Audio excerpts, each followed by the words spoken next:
ইমাম সাহেব অনেক সহযোগিতা করেছেন, টাকা পয়সা দিয়ে, বুদ্ধি দিয়ে, এখনো করতেছে।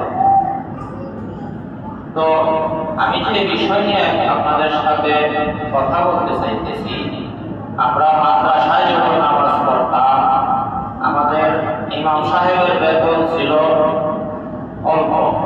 সেই হিসাবে আমরা কিছু কিছু লোকের কাছ থেকে ওঠানো হয়তো অনেকে দিত না, সেভাবেই চলেছে। যখন থেকে আমরা মসজিদ চালু করলাম, তখন থেকে আমরা যে হারে ওঠানো হয়তো ওই হারে বেতন পেতাম। বিগত বছর পর্যন্ত আমরা সেই হিসেবে নিয়েছি।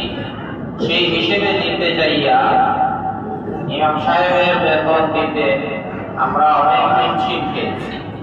অনেকে দেয়, অনেকে দেয় না। একজনের কাছে বারবার যাওয়ার পরেও সময় নিতে হয়, ওটাইতে অনেক কষ্ট হয়। তারপরও যেহেতু নতুন মসজিদ, নতুন মহল্লা, হয়তো অনেকেই দেওয়া অভ্যস্ত আছে, অনেকে তার আগে কখনো ইমামতি দেওয়া হয় নাই বা দেয় নাই, অভ্যস্ত নাই। সেই হিসেবে আমরা চেয়েছি যে দিছে যে না দিছে, আমরা মহল্লা পরিচালনার ক্ষেত্রে, মহল্লা গড়ে ওঠার ক্ষেত্রে আমরা কারো কাছ থেকে চাপায়া দেওয়ার চেষ্টা করি নাই যে দিব না কেন। আমাদের অনেকেই বলছে কেন দিবে না, তাদেরকে জিজ্ঞাসা করা, কিন্তু আমরা সেই কঠোরতায় যাই নাই। আমরা সহজভাবে সবাই নিয়ে ওঠানোর চেষ্টা করেছি। তো দেখেন, আজকে প্রায় মনে হয় 4 বছর ওভার হবে, আমি সঠিক হিসাবটা বলতে পারবো না, মনে হয় আমাদের 4 বছরের উপরে মসজিদ চলতেছে। তো আমরা মহল্লাবাসী সহযোগিতা যদি না করি, মহল্লাবাসী যদি মনে প্রাণে না চায়, তাহলে কি মসজিদ এখানে পরিচালনা হবে? আপনারা মনে করেন? আসলে যদি আমরা মহল্লাবাসী না চাই, হবে না।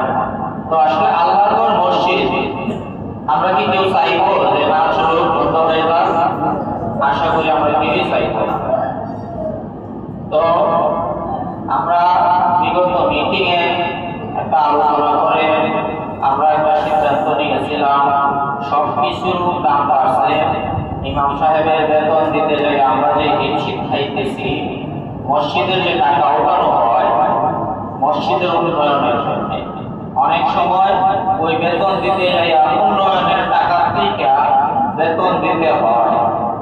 তো এইভাবে যদি আমরা উন্নয়নের টাকা থেকে দিয়ে চলি, আপনারাই তো একদিন বলবেন যে মসজিদের টাকা তো উঠে অনেক,